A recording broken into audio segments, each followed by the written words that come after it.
네, 어제부터 우리 아가서를 읽기 시작했습니다. 조금 정리를 다시 시작하고 들어가죠.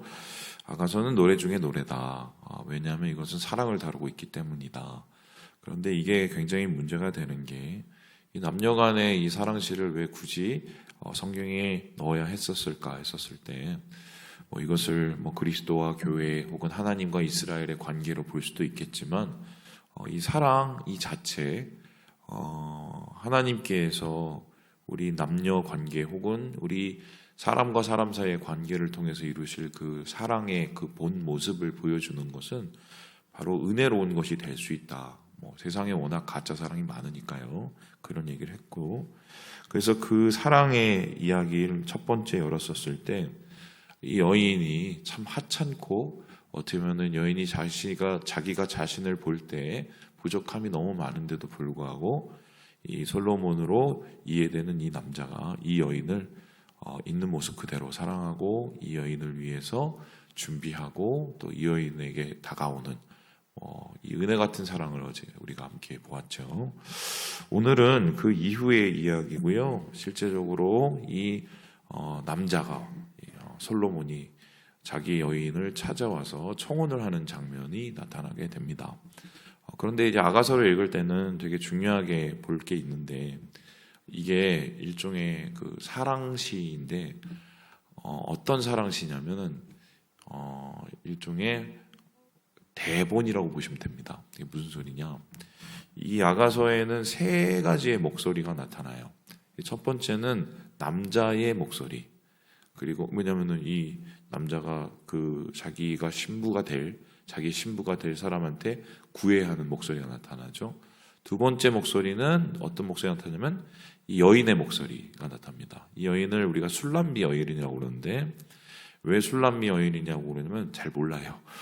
그냥 단지 수냄과 관련되지 않았을까 생각을 해서 이것을 가리켜서 이 다윗의 그 마지막 그 옆에서 보좌했던 그 수냄 여인 아비삭이라고 생각하시는 분도 있는데 제가 볼 때는 좀 너무 오버 같고 여러 해석 중에 그 해석이 참 재밌었어요. 술람미가 솔로몬이라는 말에 여성형 어미가 들어가기 때문에 솔로몬의 여인이라고 해석해야 되는 거 아니냐 이렇게 얘기를 하지만 사실 정확한 의미는 잘 모릅니다. 근데 어쨌든 이 남자와 연인인 이 여인의 목소리 그리고 이 제3의 목소리가 등장하는데 이 제3의 목소리가 뭐냐면 이 여인과 이 남자와 여자가 함께 만나는 것을 바라보면서 이들을 향해서 부러워하기도 하고 축복하기도 하는 이 여자들의 목소리가 있습니다. 여자들. 이렇게 세 가지 목소리가 등장하는데 근데 사실은 우리 그 개역 개정은 너무 거룩하게 번역이 돼서 이게 정확하게 이렇게 구별하기가 쉽지가 않아요. 그래서 여러분 아가서를 좀 제대로 읽어보시려면 세 번역을 읽어보시면 이 세 번역 성경에는 앞에 이렇게 남자, 여자, 그 다음에 여인들 이렇게 나와 있어요. 그래서 그렇게 읽으시면은 이 이야기를 이렇게 전체적으로 구성지게 이제 볼 수가 있겠다. 이렇게 볼 수가 있습니다. 오늘 우리는 이 여인의 이야기부터 시작을 하게 되는데요. 이 8절에 보니까 있습니다. 내 사랑하는 자의 목소리로구나. 오는 거죠. 달려와요. 그 남자가 산 넘고 물 건너서 이제 달려오게 됩니다. 그리고 9절을 보니까 집까지 들어와서 얼마나 마음이 급했던지 창살 틈을 이렇게 엿보면서 자기 사랑하는 자를 부르죠. 그리고는 10절부터는 이제 남자의 목소리가 등장을 합니다. 남자가 이렇게 얘기를 하죠. 우리 함께 10절의 말씀을 같이 한번 읽어보도록 하겠습니다. 시작. 나의 사랑하는 자가 내게 말하여 이르기를 나의 사랑 내 어여쁜 자야 일어나서 함께 가자. 앞에서 부르는 거죠. 아이고 야 나와라 우리 만나자. 왜 만나야 되는지 이유를 쫙 얘기하는데 11절에 봤더니 아이고 겨울이 지났어. 봄이야. 얼마나 좋니. 나와서 데이트 좀 같이 좀 하고 나랑 놀자. 그리고 비도 그쳤어. 이렇게 얘기를 하죠. 그리고 12절에 보니까 비둘기 소리도 들리고 13절에 보니까 무화과 나무에 열매도 있고 포도나무도 이 열매를 맺고 그래서 너무 좋으니 좀 나와라. 여러분 이 애타는 마음이 어떤 마음인지 아신가요? 모르겠어요. 저는 이제 저희 집에 남자만 있어갖고 저희 어머니도 거의 남자에 가까우시거든요. 그래서 잘 모르는데 모르겠어요. 그 구애를 하는 입장이라 항상 저는. 근데 애가 타죠. 예, 그 나오기로 한 시간이 안 나온다던가 앞에서 기다리고 그 시간이 굉장히 짧아도 긴 것처럼 느껴지는 뭐 그런 연애 경험들 아마 우리 형제들 다 있을 텐데 아마 지금 이 신랑도 그런 마음으로 그의 연인을 이제 기다리고 애타는 이 마음이 나타납니다. 그런데 흥미롭게 그 여인은 좀 늦게 나오는 것 같아요. 그래서 14절에 보니까 뭐라고 그러냐면은 이렇게 얘기하는데요. 바위 틈 낭떠러지 은밀한 곳에 있는 나의 비둘기야. 이렇게 나옵니다. 늦게 나오는 거죠. 안 나오는 거예요. 그러니까 이걸 가지고 이제 좀 제발 나와라. 나와서 빨리 좀 나와서 내 얼굴 좀 보자. 애타는 이 목소리를 우리가 보게 되는 거죠. 예. 그랬었을 때 이제 이 남자는 더불어서 이런 얘기를 합니다. 이게 되게 중요한 얘기인데 우리 함께 15절의 말씀을 같이 한번 읽어보도록 하겠습니다. 시작. 우리를 위하여 여우 곧 포도원을 허문 작은 여우를 잡으라. 우리의 포도원에 꽃이 피었음이라. 빨리 좀 나와. 그 바위 틈에서 좀 빨리 좀 나와. 뭐 사는 곳이 바위 틈은 아니겠지만 꽁꽁 숨어 있는 것 같은 느낌이 드는 거죠. 그리고서 뭐냐면은 나오고 좀 여우 좀 잡아줘 이렇게 얘기를 합니다.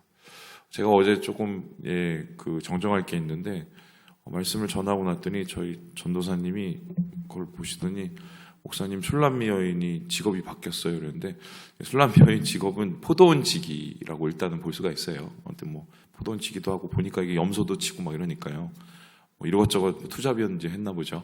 그런데 중요한 거는 이 여인이 포도원을 이제 하고 어떻게 보면 되게 하찮은 직업 중에 하나죠. 그거를 하면서 그 포도원을 지키는데 그 포도원을 지키는 여인을 향해서 뭐라고 얘기하면 여우 좀 잡아줘라고 얘기했습니다. 이 여우는 이제 상징적이고 비유적인 얘기겠죠. 그러면서 왜 여우를 잡아야 되는지 그리고 왜 바위 틈에서 나와야 되는지에 대한 이야기가 그 다음에 나오는데 16절에 이런 얘기 나옵니다. 내 사랑하는 자는 내게 속하였고 나는 그에게 속하였도다. 그가 백합화 가운데에서 양떼를 먹이는구나. 이제 요 소리는 여인의 소리예요. 요 앞에까지는 10절부터 15절까지는 남자의 소리고 16절부터 17절까지는 여인의 소리입니다. 그렇다면은 여인과 이 남자와 이 여자가 추구하는 게 뭔지를 우리가 좀 봐야 됩니다. 그것은 말 그대로 나는 그에게 속하고 내 사랑하는 자는 내게 속하는 온전한 연합이에요. 그렇다면 이제 사랑이라는 것은 결실을 어떻게 맺느냐 했었을 때 연합을 통해서 맺습니다. 모든 사랑이 다 그렇죠. 우리가 뭐 남자와 여자가 만나서 거기에서 또 사랑을 이루고 연합이 되어서 또 아이가 생기고 그 아이가 또 다시 사랑을 하고 그 아이와 또 같이 또 자라나면서 서로 간에 소통을 하면서 그 소통 속에서 또 연합의 또 감정들이 오가게 되고 그러니까 사랑의 끝은 사랑의 열매는 온전한 연합이라고 볼 수가 있어요. 근데 이것은 하나님께서 일부러 만들어 놓으신 겁니다. 이게 무슨 소리냐? 사랑의 시작은 하나님입니다. 그죠? 하나님 자체가 사랑이시기 때문이에요. 그러면 하나님이 사랑이시라면 하나님의 사랑의 모습을 우리는 어떻게 알까요?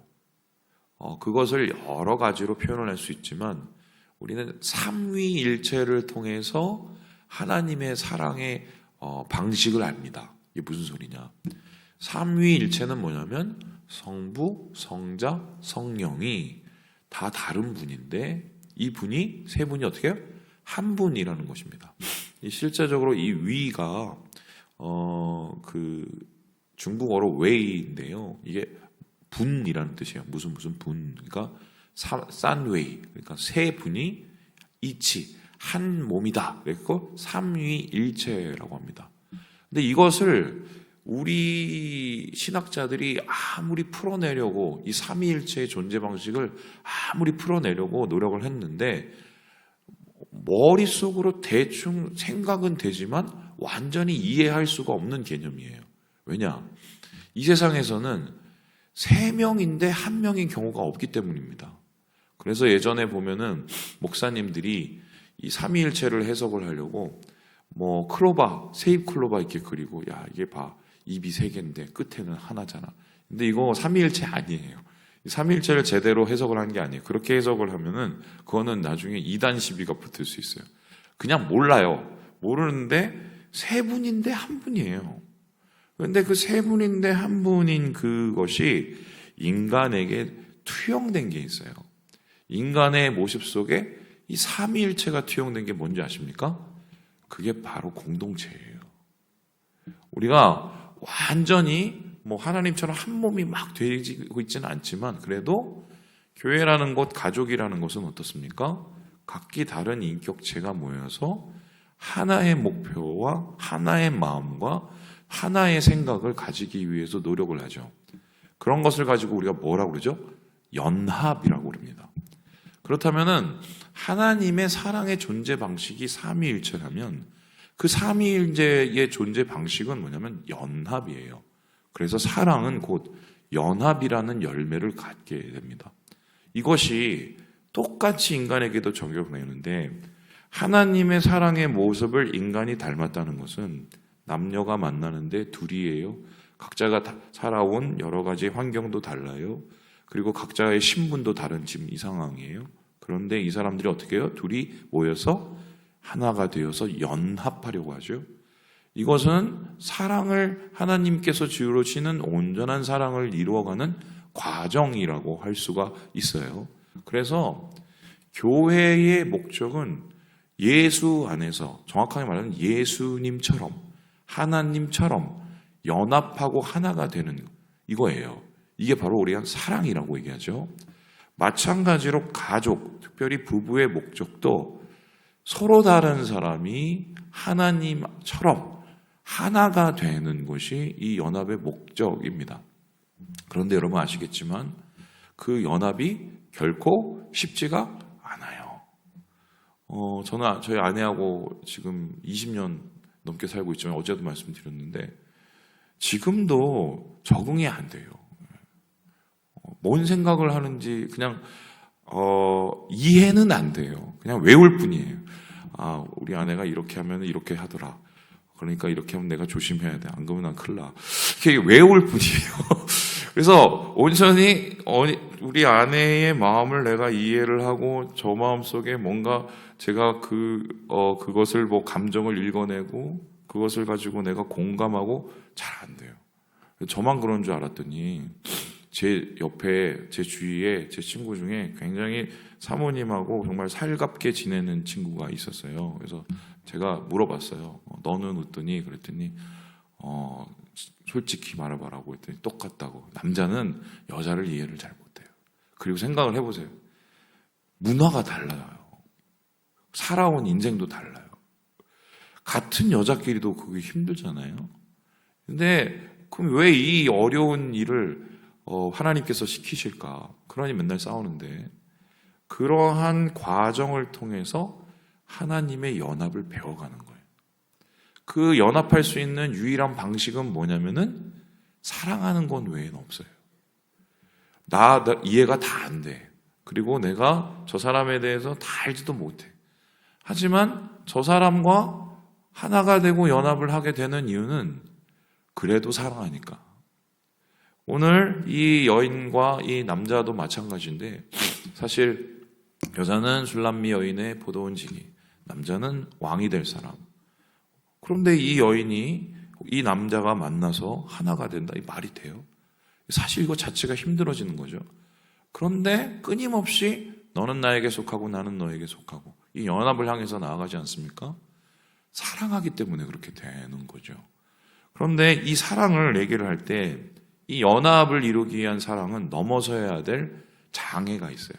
이 장애물들을 넘어서야 되는데 두 가지를 얘기하고 있죠. 아까 앞에서 보았던 이 14절에 보니까 바이틈 낭떠러지입니다. 이게 무슨 소리냐? 내가 누군가를 만날 때 처음부터 야 너 마음에 드니? 오늘부터 우리 일일이야 이러면서 사귀고, 요즘에는 그런지 모르겠는데 사실 그렇게 사귀니까 자꾸 헤어지는 거예요. 마음을 열어야 되죠. 열지 않고 만나면은 나중에 만나지보다 못한 상황이 되는 겁니다. 근데 열기 위해서는 내 마음에 준비가 돼야 돼요. 안 그러면은 사실은 만나도 만나지 않는 모습처럼 보이게 되는 거죠. 그 사람을 받아들일 수 있는 포용, 개방, 이게 필요하게 되는 거거든요. 그게 이제 사랑의 과정이죠. 제 얘기를 하나 해드리면은, 제가 이제 첫사랑에 실패한 사람이거든요. 첫사랑을 어떻게 실패했냐면 100일 사귀다가 100일 만에 100일 짝 되는 날에 앞으로 이제 연락하지 말라고 해서 대차게 요즘 친구들 말로 까였습니다. 근데 왜 까였느냐 한번 생각을 해보면 이런 건데, 그때 이제 저는 어떤 생각을 하냐면 이 여자친구를 만나면 좀 되게 심각했어요. 왜 심각했냐면 참 바보 같았는데요.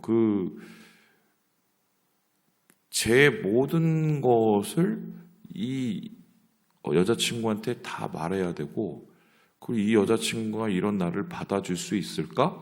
뭐 이런 생각이 있었습니다. 뭐 제가 무슨 과거가 어두운 것도 아닌데 뭐 이런 거죠. 우리 집은 가난해. 우리 집은 좀 힘들었어. 또 내가 또 이런 뭐 상처가 있어. 뭐 이런 거. 그러니까 이제 그걸 언제 얘기해야 되지? 언제 얘기해야 되지? 처음이니까 모르잖아요. 근데 이 여자친구는 그때 나는 당신이 막 좀 이렇게 재밌고 만나면 행복할 것 같아서 만났는데, 이 남자는 만나면 계속 인상 쓰고 죽상만 쓰고 앉았는 거죠. 그러니 만나고 싶겠어요? 안 나오고 싶겠어요? 안 만나고 싶죠. 그래서 이제 그만 만나죠. 그런데 웃긴 거는 그렇게 제가 그 이별을 당하고 나서 또 왜 헤어졌는지를 몰랐어요. 나중에서야 알았어요. 아, 내가 준비가 전혀 안 돼 있었구나. 그냥 나의 생각 속에 갇혀져 있는 거죠. 아, 이 사람이 나를 이렇게 생각하면 어떡하지? 이 사람이 나를 안 좋게 바라보면 어떡하지? 아, 이런 거를 이 사람이 어떻게 생각할까? 스스로의 생각이 갇혀져 있는 거죠. 때로는 그게 정죄도 되고 참소도 되고. 또 이거는 관계에서도 마찬가지고 하나님하고의 관계에서도 마찬가지예요. 하나님이 우리를 사랑하실 때 어떻게 사랑을 하십니까? 우리를 있는 모습 그대로 사랑하시니까 지금 오늘 이 신랑이 이 신부를 찾기 위해서 모든 산 넘고 물 건너 오는 것처럼 주님께서 우리에게 그렇게 오시는 거죠.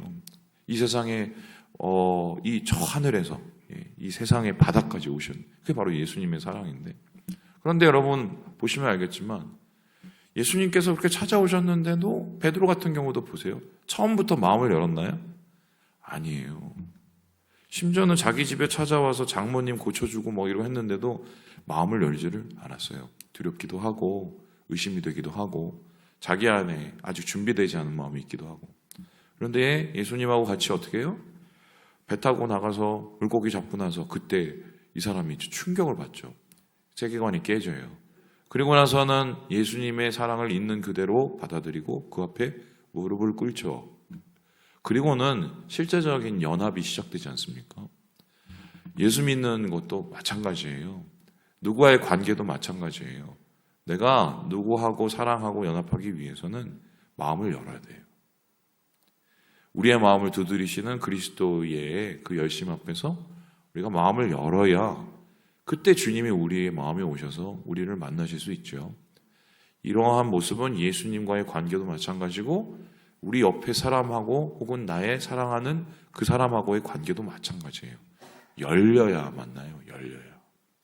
두 번째로 이 사랑의 연합의 관계를 방해하는 게 있는데 이게 15절의 한 얘기인데요. 바로 작은 여호입니다.